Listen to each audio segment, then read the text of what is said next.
Well, welcome everybody. Thank you for coming again. I think our last session was June 15th. We had a pretty nice session on June 15th. Very good topic. But I wanted to know, well, first of all, let's introduce ourselves.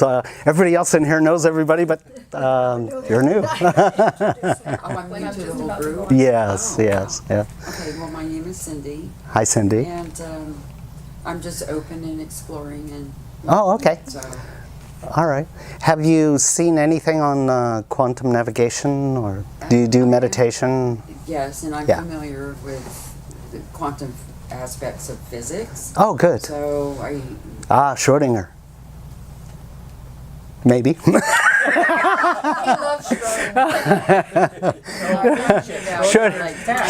Schrodinger's cat is really a good principle for demonstrating superposition, the ability to be in all probabilities, versus entanglement, which is when we isolate and separate and contract down into linearity.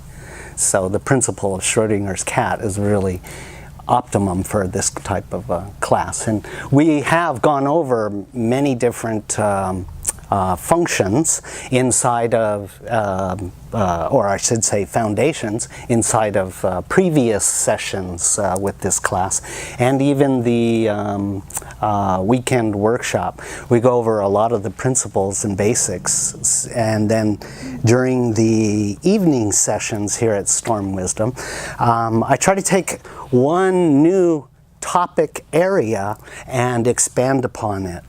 Okay, so tonight's work, I brought a undisclosed former tool,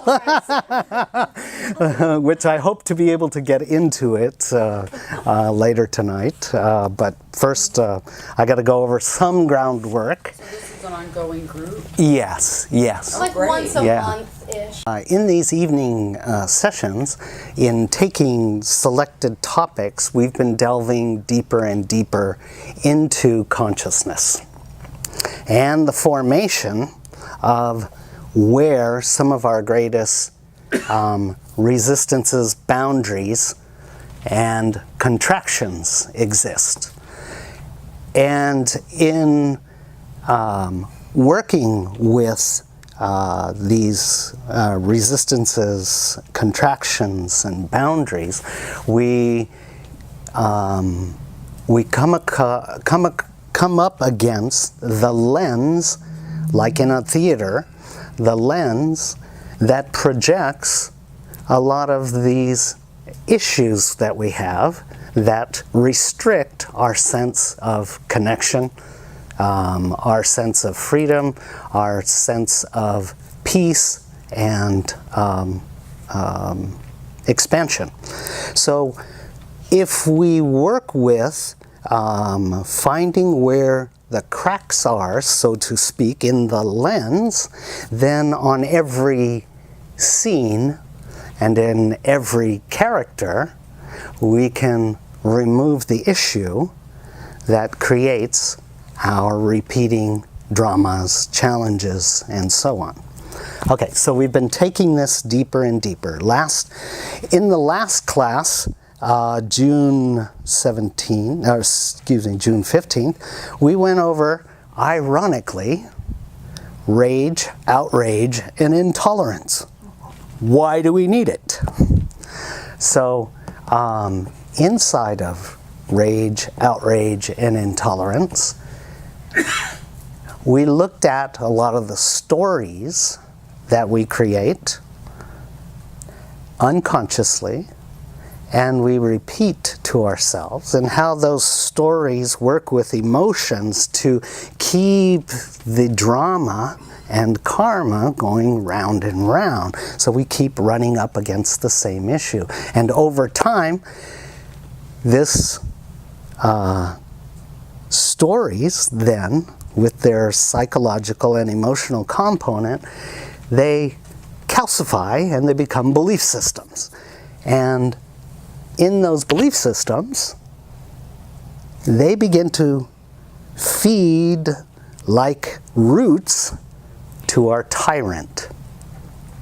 Okay? So our inner tyrant is the one that keeps us on a mental merry-go-round, emotional roller coaster, and that creates a hamster wheel of obligations, priorities, and we can't seem to get off that, so we create a condition where we're kind of in a blender without surrender. No way to turn it off. And so we keep repeating these issues, and ironically, in the emotions that come from the mental merry-go-round, the emotional roller coaster, the hamster wheel of obligations and priorities, inside of that, you're running ragged, trying to complete what? X. And if you complete X, do you get a break? Do you get a carrot? Do you get any kind of feedback? Attaboy? Not really. And so, as you're on that hamster wheel, you go on and on and on, and you start depleting yourself until something happens. Until rage, outrage, and intolerance.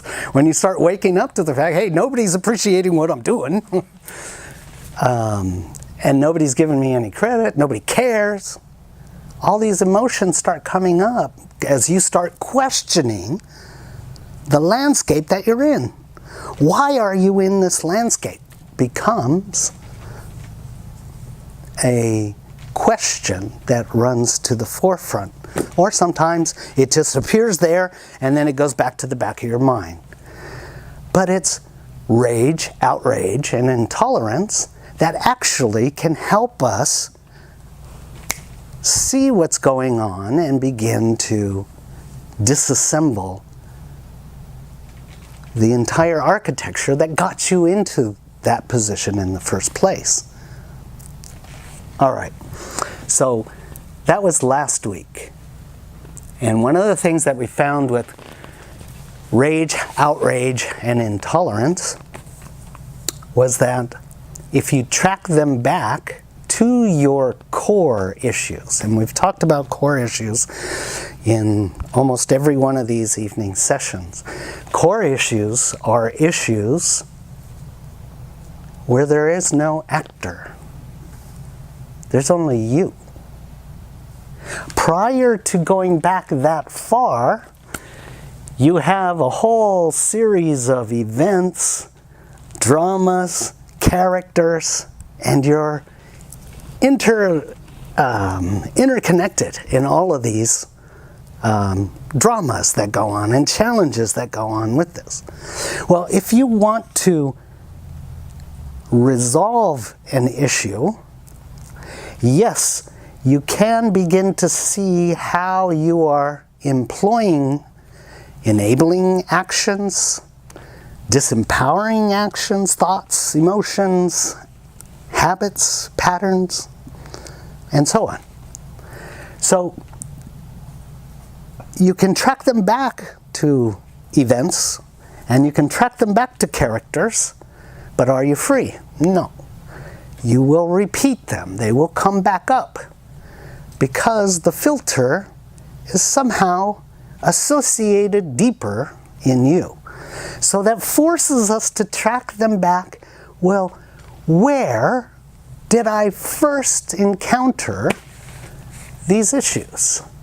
So as I've gone and shared with you on these things, and I've passed out papers on this material, which you're tired of receiving by now. But we've tracked them back all the way from actions, conditions, actors, and finally there's just you. So in the quantum,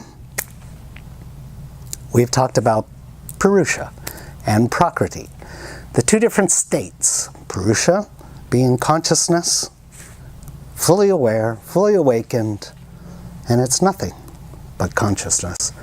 And it created in back at whatever moment in time that was, but it created Prakriti from, and we can only use a metaphor for it, but Prakriti decided, I wonder what it would be like not to know myself. So there, right there in that moment, unconsciousness causes the separation. Unconsciousness causes the separation of all dualities. And we are nothing but an enormous, infinite collection of dualities. To heal, it makes sense then that the dualities, and let's just use one prime component, yin and yang. Yin, home is in yang, yang's home is in yin. So when they awaken, that home is in each other, then they build the bridge to compassionately understanding how to come back together. And they appreciate, compassionate appreciation of each other.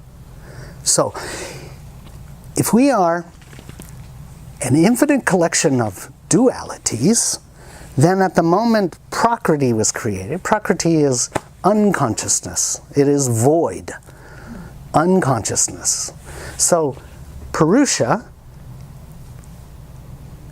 decides in a question, and that's the closest we can get to it, metaphorically speaking, I wonder what it would be like not to know myself. So in that moment of unconsciousness, only consciousness bridges all dualities. Yin cannot come home to yang until it's fully conscious as, hey, you're my home. Yang cannot come home to yin until it realizes, you're my home. I appreciate you. I fought you forever. So, in this place then, inside of the moment of separation, unconsciousness, that's where all our dualities separated. And so we began that process of awakening.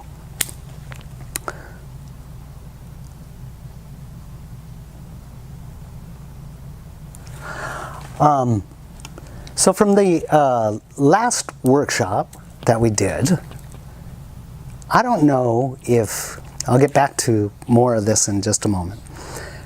I don't know how you guys experienced the last month. Was it a difficult month for you? Why? Everybody's shaking their heads in the positive, acknowledging. Why? What'd you face? It was also, for me, a very difficult month. And it was interspersed with magnificence. Moments of, or days of absolute magnificence. And one of the things that I saw over this last month were revisiting old issues from different angles, different perspectives, as if to widen the scope of compassion and understanding. So for me, I grew up with loss, a lot of loss. Lost my father at 11 years old, lost my fiance at 20, lost my next relationship and son when I was in my 30s, lost everything. Lost many things. So in this last, and I've done a lot of inner issues in work. And as I was saying earlier, you can't really heal until you come across your dualities and find a way for them to come back home. If you push away your dualities because there's internal strife, then you're resisting parts of yourself. They're not ready to come home yet. remember the Mobius that I talked about? And the Mobius, I said, so long as in the center of it, where the nexus is, so long as it remains open, then you can flow easily between negative and positive. So yin and yang. So all of our issues, all of our challenges have their yin aspect and yang aspect. And so they revisit at times in order to shore up your understanding so that you can have compassion for yourself. Because the hardest thing is to face ourselves, face our own issue, as it flares right back up in our face. So for me, over the last month, the loss thing came at me from different angles, but it also came up bringing all kinds of different things. So I've shared with you guys, and I'm about to move to the board. I shared with you guys in the last class that there's a reason for all of these issues coming up now. And there's a reason why it's been hard in this last month. But I have to lay down some groundwork first. And this is old. I'm revisiting some information here. But in the scope of the galactic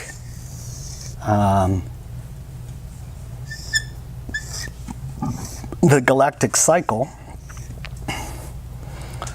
we are on an orbit on the disk of our galaxy, and this disk has 13,000 years above the disk and 13,000 years below the disk. And we're just we've crossed at 2012, we've crossed that disk. So something's happening here that is changing our whole reality. And this is where I'm laying down some groundwork here. Now, the galaxy has an energetic about it, where in the bottom side, the energy is projective. It's coming out. And after the disk, it's integrative. Does that make a Taurus? Yes, very good. And that's really important too. We'll get back to the... Yes. All right. So down here, it's projective. Up here, it's integrative. Down here, it's masculine. Up here, it's feminine. It's all coming back home. It's all coming back together. But here, if you've noticed, back 13,000 years ago, time, there was an effect that was going on, and time was very, very slow. Experientially, time was moving very, very slow. Seems like you could get more done in a day than you can now. But as we started getting closer and closer to 2012, the time started speeding up, and it seems like there is so much going on within the 8 hours, 16 hours, 24 hours of the day that it's getting nuts. Well, this effect of this spiraling of time is kind of like a centrifuge. And the centrifuge, if you've seen a medical centrifuge where they put blood in vials and they run it in the centrifuge, you can look at the test tube, and you can see the blood over time. It creates a rainbow, what do you call that? Separation.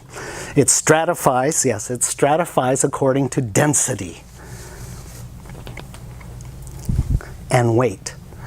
So as this effect is going on, this spinning, this centrifuge effect, it has another effect on us, and that is, experientially, we used to find our markers in the world and use external references for our markers. So if we wanted to see progress in our business, in our relationship, in whatever, we would look towards external markers. Okay? But now you can see everything is getting speeded up. It's getting harder and harder. People are trying madly to arrest reality and hold on to it so that it remains the same, so that you can grasp control of your reality.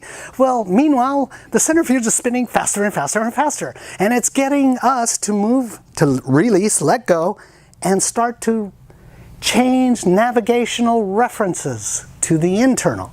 And so from the internal, we're moving from two different types of beingness, and we go over this inside of the workshop even more, but the spiritual part of you is being pushed to the forefront. So the doer is getting overloaded until you break down. You can't manage enough. It's just impossible, and every day it ramps up even more. It's trying to get you to become aware of the new center in you, the beer, not the doer, the beer, because it wants to build a bridge between the two so that you can move into doing when you have to do, but you're exploring, expanding, setting your roots on the beer and being still. So this centrifuge is doing another aspect too.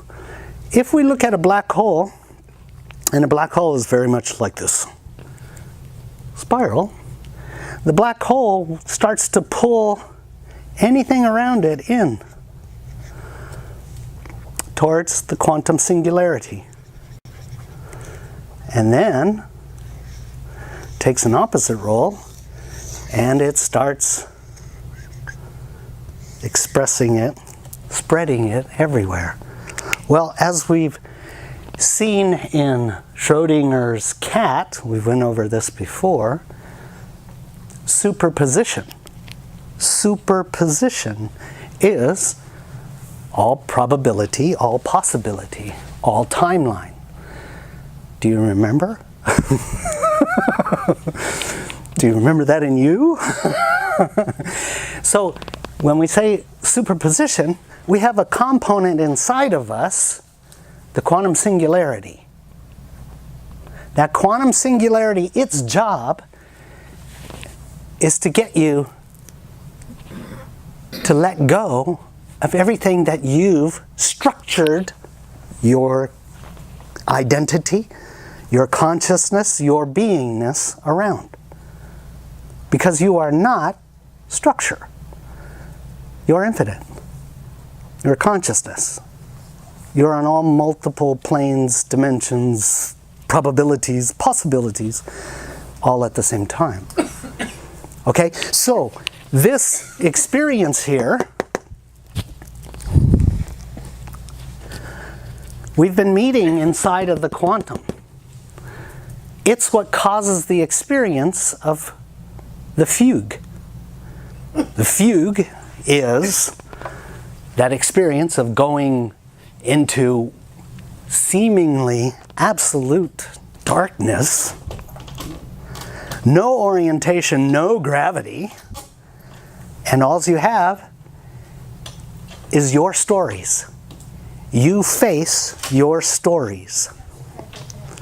You face your belief systems and how you're structured in relationship to these false beliefs about yourself. They're yours. Remember the Taoist material that we went over. Let me see if I can pull it up real quick here. Your mind and your thoughts are not you, but they're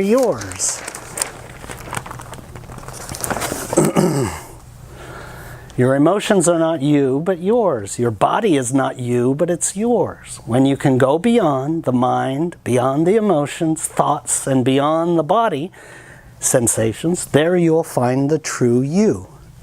So this centrifuge of time is actually pulling, it's like a gravitational pull that you cannot escape. It's magnetic. There's no way for you to pull away from it. You have to face you. Your stories are your constructions. Your belief systems are part of the stories that have just calcified over time. But all the work we've been doing has been helping us to see. There is no story but the story you created. The story is false, it's yours, it's incomplete. It was made when you were incapable, unconscious. Remember, you allowed consciousness to separate. So in the unconsciousness, that's where we made these decisions about ourselves. So way back here, before we had arms, before we had legs, we had just the experience of separation. So the story that we have surrounding powerlessness. Powerlessness. When we face situations that don't arise the way that's convenient to us and our expectations, we get outraged and intolerant. So what happens? Yeah, you focus it out there. It's that person's fault. That political party, that political individual. But that family member, if only. However,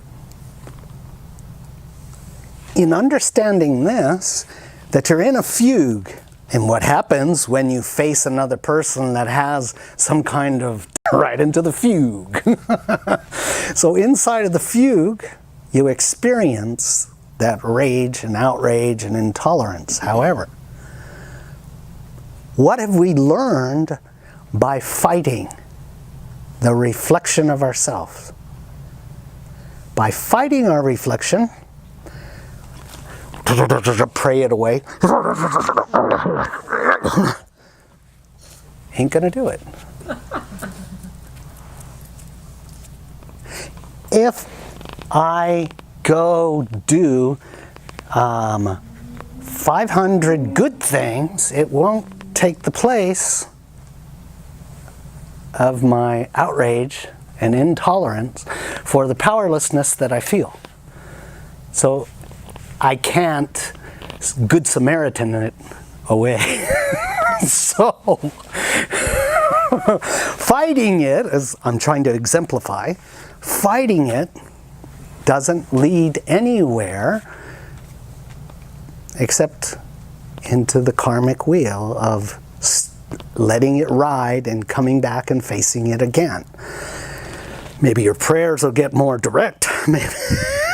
Maybe you'll do greater works until eventually you get to the point in experience where I've tried all that 10,000 times. Let's try something different. Ah, hell with it. I ain't got any energy. Let's face it. When we face that issue, the intolerance especially, well, the rage too, it gets us to see our powerlessness. I'm powerless. I can't change that individual. I've tried 10,000 times. I've explained until I'm blue in the mouth every day for the last month. And it still doesn't change. Then there's an opportunity, because in that moment when you're facing your powerlessness, and you understand this and all that we've been through, the dualities, it can't come home until you accept it. So, in that case, the powerlessness, as I allow my powerlessness, I embrace it from a perspective of, okay, what can you tell me? What can you show me? Like a little kid. Our wounds are like a little kid. Powerlessness is one of the most powerful wounds that we can recognize. I can't change you. I can't change you. I can't change you. I can't change you. I can't change anybody. And as we've seen in the workshop, you can't change a person until that person is ready to see themselves differently. Then change is possible. So in this case then, if I look at my powerlessness as, okay, it's a child, let's embrace it. Let's give it validation. Yeah, I understand. Tell me, why do you feel powerless? I feel powerless because I can't change this person. They feel this way about me, and blah, blah. All this stuff comes up. Great. Hold that little child aspect of you, that powerlessness that you're experiencing. Let it talk to you and go, when it's finished, then offer it. I would feel that way too if I didn't understand everything that was going on. There's more that's going on here, and I can help you with this. And as you make it okay, you see, the separation, the polarization, I don't want powerlessness. That's not me. Yes, it is. It's yours. It's yours, but it is not you. It's your experience, so it's valid.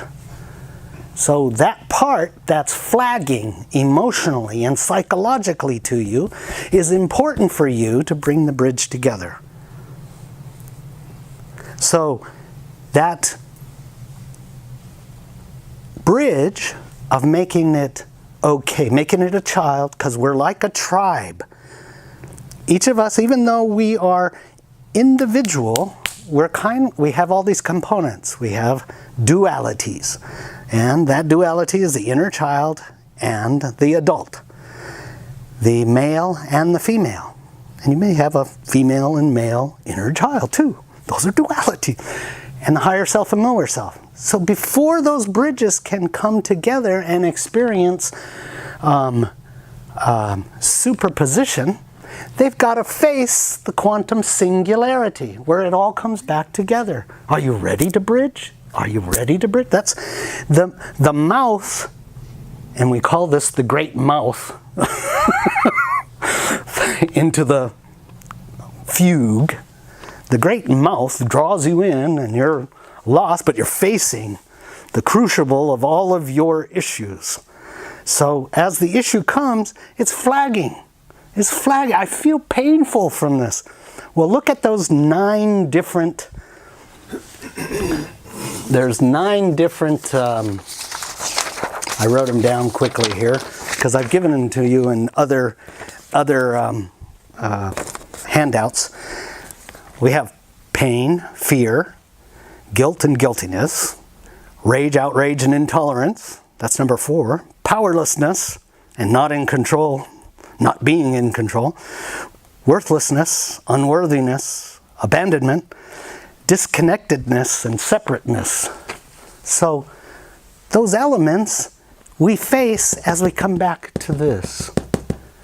But Jim, you were talking about the torus. Yes, this is the torus. And it's the big torus also. The big torus, when I said Purusha, created Prakriti, that's like twisting. See, counter-rotate the balloons, and they twist in the center. There's a knot in the center. And it creates the separation. So you have a torus, and you also have the balloon, which the torus is embracing, and within that balloon. Does that make sense? Is that clear? So this quantum singularity is at the center of your balloon. It is the eye of the needle. That we went through a whole nother session here, evening session on the eye of the needle. How do you pass through the eye of the needle? Well, it's by allowing these dualities to have their space within you, their voice within you. Let them, like a child, come back to you. As you face them, then you know whatever story they have is incomplete. And it's the childish-like part of you. Nothing to be afraid of. There is no monster. The only monster is in not listening. And what we create by not listening and imagining. It's another story. We create all these illusions by not listening. So, the quantum singularity, the eye of the needle, what it does is it makes sure that everything is not contracted and holding on to any entanglements, mentally or emotionally, psychologically, physically.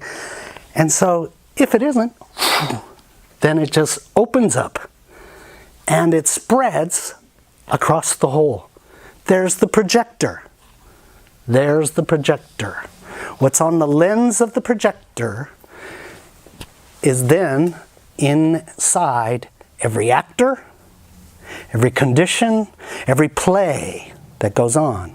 So it all comes back to us then in seeing our lens. And the quantum singularity, which is being promulgated by this centrifuge of time, it's going to get more and more rapid. You're going to start experiencing more and more fugue opportunities.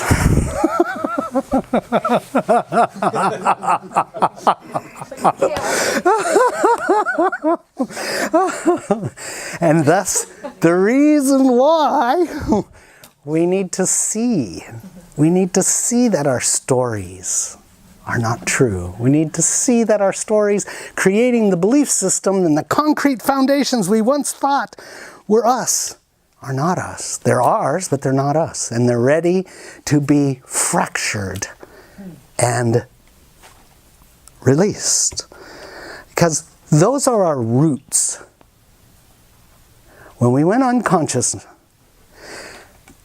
unconsciousness means we have to start with experience. Round and round and round and round we go through all the seasons of every issue until we've surrounded it, both masculine and feminine. If you draw a spiral, let's see. Oh yeah. Oops.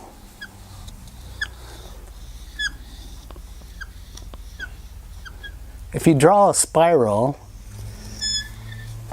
around a sphere, you have the experience of both the negative and the positive. So the spiraling of time gives you all those seasons cycling, until you're ready to harmonize polarity, harmonize duality within you. Because the lens propagating the drama is what we've left incomplete. So,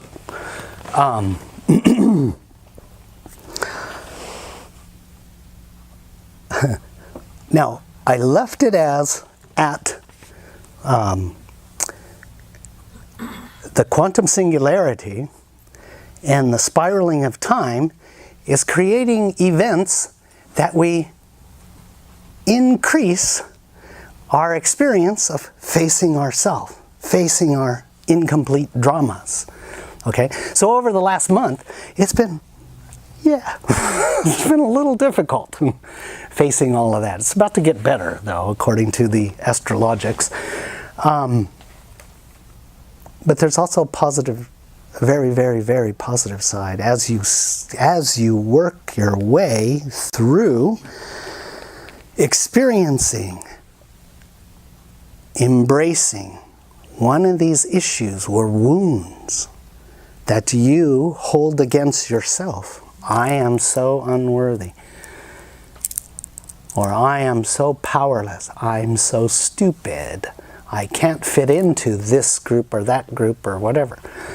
Those are all the very areas that are asking and inviting us to take those childlike assumptions about ourselves that have, up to now, been indoctrinated as beliefs about ourselves. Remember, in the Yoga Sutras, and I went over this inside of the workshop and sometimes in these evening sessions, Creator said, you're like a crystal ball of consciousness, and you cannot shatter, break, burn, crush, or destroy that consciousness. You cannot add to or take away from the perfection that you already are. But you can be distracted from it. So those stories are our greatest challenge. To recognize them from the projector and how they project out on our reality, and then seeing that we have the power to see clearly, because that's all that's asked of us, is to see clearly these issues. And when we employ the dualities coming home, and our childlike, incomplete issues is part of our duality that needs the adulting. So we are the parent that's patient enough, caring enough, wise enough to re-pattern and complete a lot of the incomplete pictures of ourselves, beliefs of ourselves. So when we do that, then we take our roots from the unconsciousness, because if we looked at a tree, a big oak tree with branches, metaphorically, that reach up into the highest heights of consciousness, holding the greatest levels of consciousness, is this a complete tree? No, that's a polarized tree. There's a whole network of roots. And these roots are our incomplete consciousness and beliefs about ourselves. So to go through the eye of the needle, it's about seeing the whole tree of ourself, our consciousness, picking up the roots, taking them through the stories that lead into the belief systems that create the roots to the tyrant that has us on the mental merry-go-round, the emotional roller coaster, the hamster wheel of obligation and priorities that keeps us in the blender without surrender. If we pull all of those up, just like in the Taoist practices,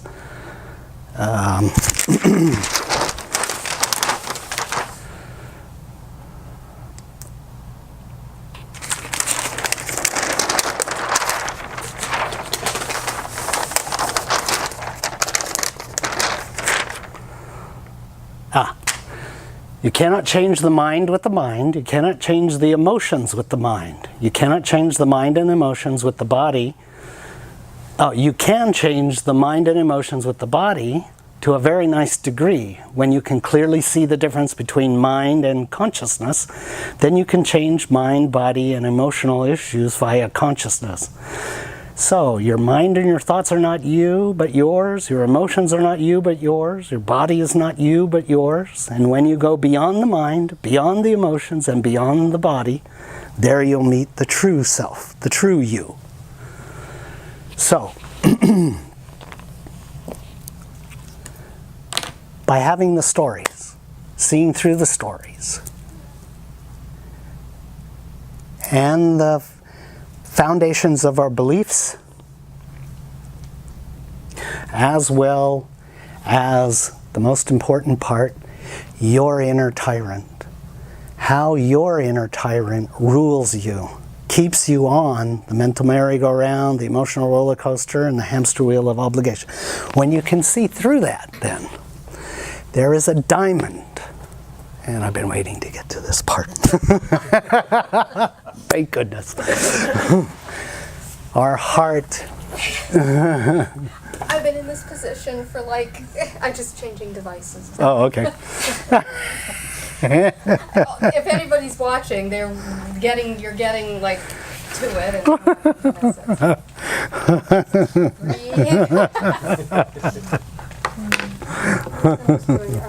I'm like doing more here.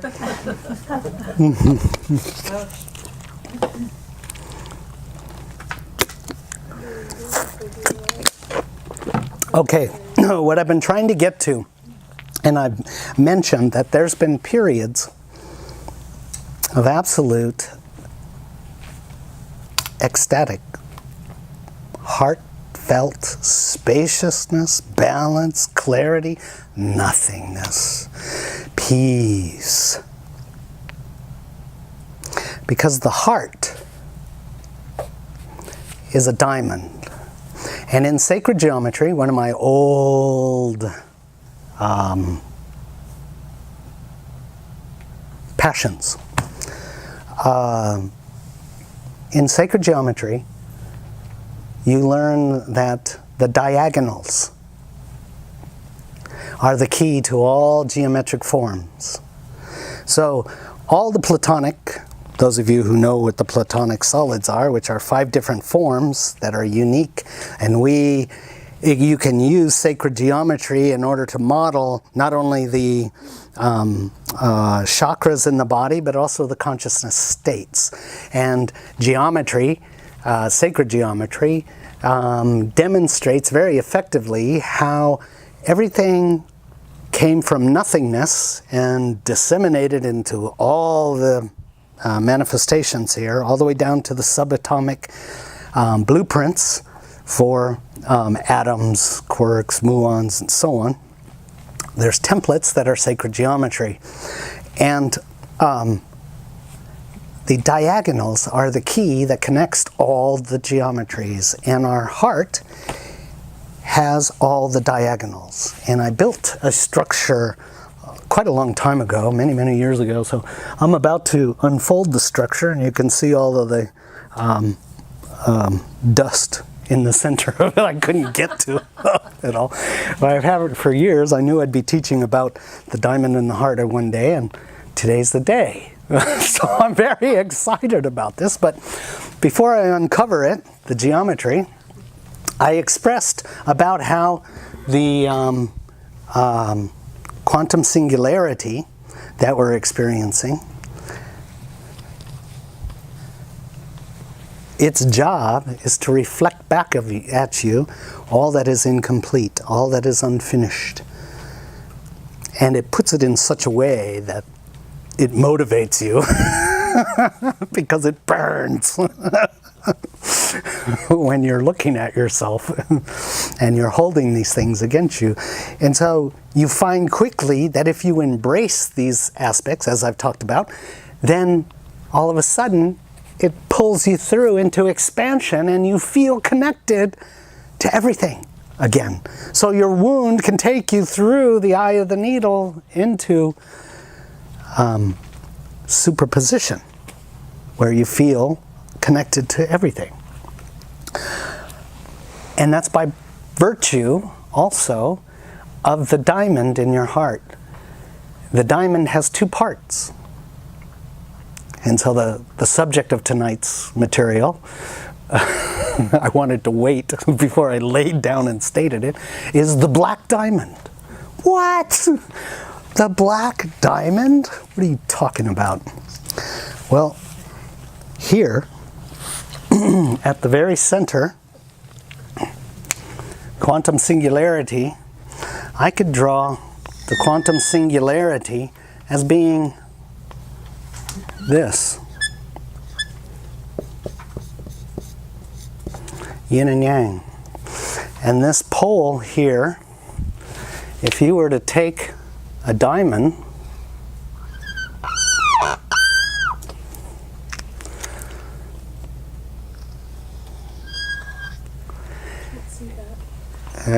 okay.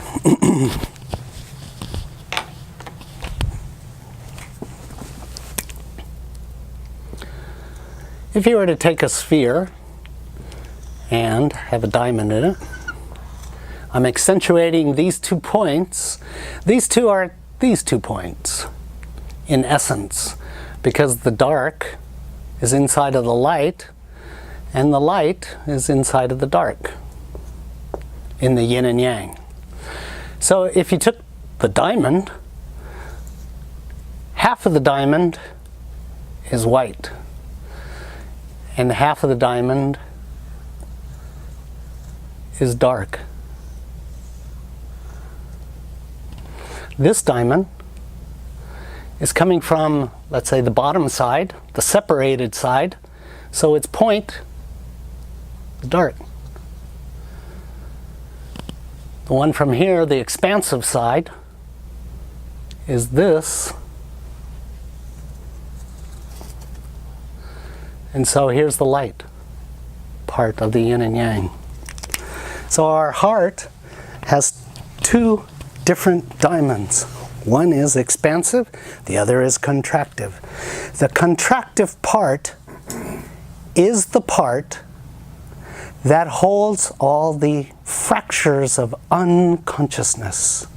So, if you were to go into the black diamond to retrieve your parts, your separation parts, you would undoubtedly be caught in your own stories, wounding yourself. So you would create separation and boundaries, restricting your movements into expansion. Unless, over time, you saw through the stories, the beliefs, and you embraced them.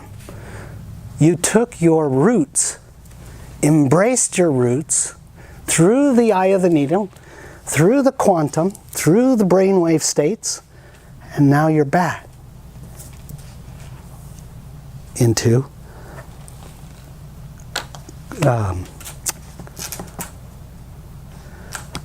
superposition.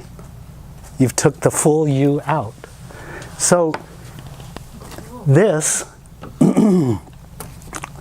is minus this architectural structure here, geometric structure I should say, is minus the stellated geometries.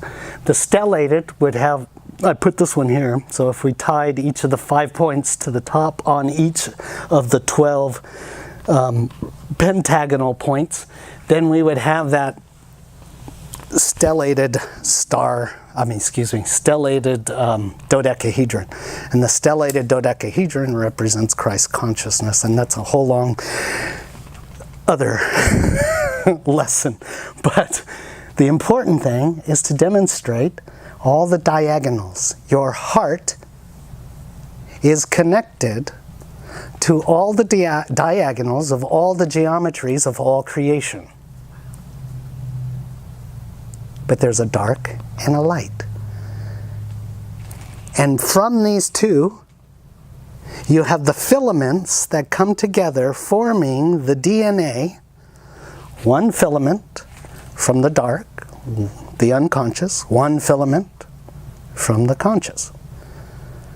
And then you have little control valves in the center, allowing for how much flows through between one and the other to get the form and the consciousness that's in the material, occupying the material.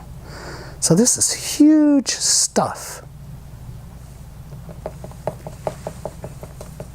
But I think the most important part that I want to bring out, why do we need to see through our stories? Why do we need to see through the belief systems. Because when we move down into meeting the quantum singularity of our own heart, our heart is this quantum singularity, and it's represented in the galaxy and in the universe and in the separation between Purusha and Prakriti. You sit in the center of your heart, sits on the center of Purusha and Prakriti. So, what's open to you is everything. The diamond in the heart connects you with all the geometries of all creation. However, inside of the black diamond, you need to be able to see through your stories so that you can love yourself in the deepest, darkest aspects of your consciousness, aspects of the void, aspects of your wounds. Your wounds are your gateway through the eye of the needle into quantum expansion. So, that's the end of the lecture for tonight. Is there any questions? It's 2 minutes to 8, so we finally get a nice long meditation. Any questions?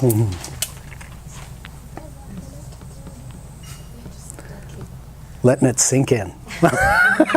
Okay, bathroom break.